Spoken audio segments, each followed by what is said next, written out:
ಸಮತೀತಕ್ಷರಾಕ್ಷರಂ ನಾರಾಯಣಂ ಸದಾ ವಂದೇ ನಿರ್ದೋಷಾಶೇಷ ಸದ್ಗುಣಂ. ನಾವು 6ನೇ ಪುಟದ ಮುಕ್ಕಾಲು ಭಾಗವನ್ನು ನೋಡಿದ್ವಿ. ಮಧ್ವಾಚಾರ್ಯರ ವಿಶೇಷಣಾನಿ ಯಾನೀಹ ಕಥಿತಾನಿ ಸದುಕ್ತಿಭಿಃ ಸಾಧಯಿಷ್ಯಾಮಿ ತಾನ್ಯೇವ ಕ್ರಮಾತ್ ಸಜ್ಜನ ಸಂವಿದೆ ಅಂತ.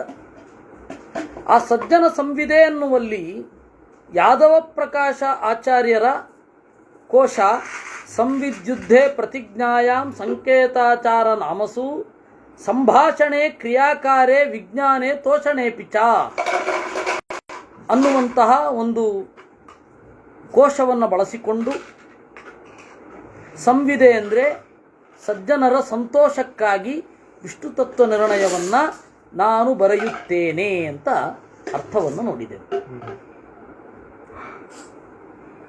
ಇನ್ನು ಸದಾಗಮ ಅಂದರೆ ಯಾವುದು?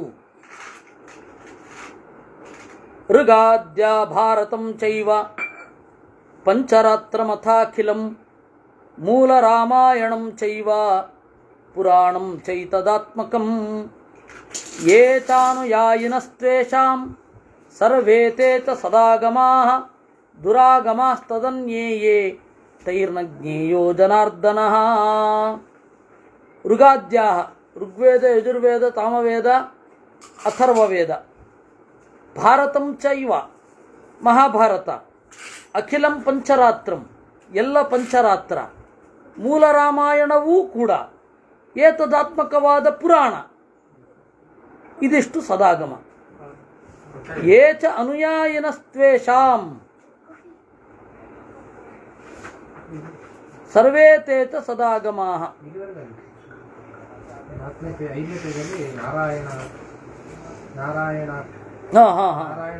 ಅದು ಹೇಳಬೇಕಿದೆ. ಸರಿ ಸರಿ ಸರಿ. ಸದಾಗಮೈಕ ವಿಜ್ಞೇಯತ್ವ, ಸಮತೀತ ಕ್ಷರಾಕ್ಷರತ್ವ ಮತ್ತೆ ನಿರ್ದೋಷ ಅಶೇಷ ಸದ್ಗುಣತ್ವ, ನಮಗೆ ಈ 3 ವಿಶೇಷಣಗಳು ಅಂತ ಕಾಣುತ್ತೆ. ನಾರಾಯಣ ಅನ್ನೋದು ವಿಶೇಷ್ಯ, ಈ 3 ವಿಶೇಷಣ. ಇದು ನಮ್ಮ ಕಾಣಿಕೆ. ಆದರೆ ತ್ರಿವಿಕ್ರಮ ಪಂಡಿತರು ತತ್ವಪ್ರದೀಪದಲ್ಲಿ ತೋರಿಸಿದ ದಾರಿಯಂತೆ ಹೋದರೆ ಇದು ನಾರಾಯಣ ಪದದ ವ್ಯಾಖ್ಯಾನ. ನಾರಾಯಣ ಎಂದರೇನು? ಸದಾಗಮೈಕ ವಿಜ್ಞೇಯ ಅಂತ ಅರ್ಥ. ಹೇಗೆ? ನಾರಾಯಣ ಪದವ್ಯಾಖ್ಯಾನಂ ಛೇದಂ ವಿಶೇಷಣತ್ರಯಂ. ಹೇಗೆ? ನಾರಾಹ ನಿರ್ದೋಷಾಹ ಸದಾಗಮಾಹ. ಅರ ಅಂದರೆ ದೋಷ, ನಾರ ಅಂದರೆ ದೋಷಗಳಿರದೇ ಇರುವುದು, ಅಂದರೆ ನಿರ್ದಿಷ್ಟವಾದದ್ದು ಯಾವುದು? ಆಗಮ. ತೈಹಿ ಕೇವಲಂ ಈಯತೈತಿ ನಾರಾಯಣ, ಅವುಗಳಿಂದ ಮಾತ್ರ ಗಮ್ಯ ಅವನು ನಾರಾಯಣ. ಅದೇ ಸದಾಗಮೈಕ ವಿಜ್ಞೇಯ. ಸೊ ನಾರಾಯಣ ಅನ್ನುವ ಪದದ ವ್ಯಾಖ್ಯಾನ ಏನು? ಸದಾಗಮೈಕ ವಿಜ್ಞೇಯತ್ವ. ಇನ್ನು ನರಾಣಾಂ ಕ್ಷರಜೀವಾನಾಂ ಸಮುದಾಯೋ ನಾರಂ. ನಾರಂ ಅಂದ್ರೇನು? ನರರ ಸಮೂಹವೇ ನಾರ. ನಾರಾ ಯಾರು? ನಿರ್ದುಷ್ಟಳಾದ ರಮೆ. ಅವರಿಬ್ಬರಿಗೂ ಇವನು ಅಯನ. ಜೀವರಿಗೂ ಲಕ್ಷ್ಮೀದೇವಿಗೂ ಆಸರೆ. ಆದ್ದರಿಂದಾಗಿ ಇವನು ನಾರ ಅಯನ ನಾರಾಯಣ. ಅದನ್ನೇ ಸಮತೀತ ಕ್ಷರಾಕ್ಷರ ಅಂತ ಹೇಳಿದ್ದು. ಕ್ಷರ ಅಂದರೆ ಏನು? ನಾಶವಾಗುವ ಜೀವರ ಸಮೂಹವನ್ನು ಕ್ಷರ. ಬ್ರಹ್ಮನಿಂದ ಹಿಡಿದು ಹುಲ್ಲು ಕಡ್ಡಿಯವರೆಗೆ ಅವರೆಲ್ಲರ ಶರೀರ ನಾಶ ಆಗತ್ತೆ. ಅಕ್ಷರ ನಾಶವಾಗದ ದೇಹದವಳು ಲಕ್ಷ್ಮೀದೇವಿ. ಅವರಿಬ್ಬರನ್ನು ಮೀರಿದ್ದಾನೆ. ಇಲ್ಲಿ ಅಯನ ಅಂದರು. ಮೀರಿರೋದ್ರಿಂದಲೇ ಅವರಿಗೆ ಆಸರೆ ಕೊಟ್ಟಿದ್ದಾನೆ. ಅರಾಯಣೋ ನಭವತೀತಿ ನಾರಾಯಣೋ ನಿರ್ದೋಷ. ಅರಾಯಣ ಅಂದರೆ ಎಲ್ಲ ದೋಷಗಳ ಆಕರ. ದೇವರು ದೋಷಗಳ ಆಕರ ಅಲ್ಲ. ಅದನ್ನೇ ನಿರ್ದೋಷ ಅಚೇಷ ಸದ್ಗುಣ ಅಂತ ಹೇಳಿದ್ದು. ಹೀಗಾಗಿ ನಾರಾಯಣ ಎನ್ನುವ ಪದದ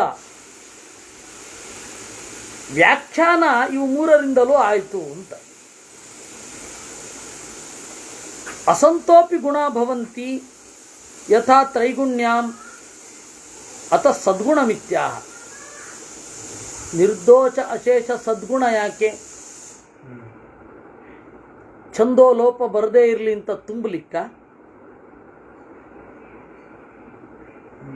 ಗುಣ ಸಾಕಲ್ವಾ?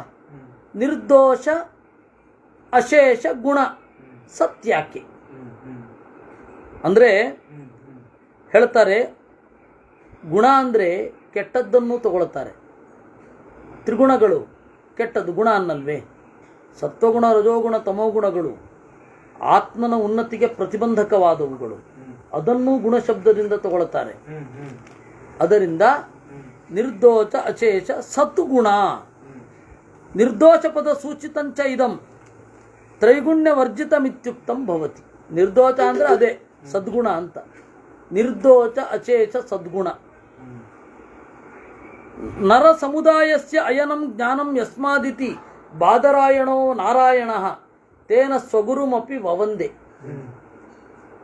ನರ ಸಮುದಾಯದ ಜ್ಞಾನ ಯಾರಿಂದ? ಅವನು ನಾರಾಯಣ.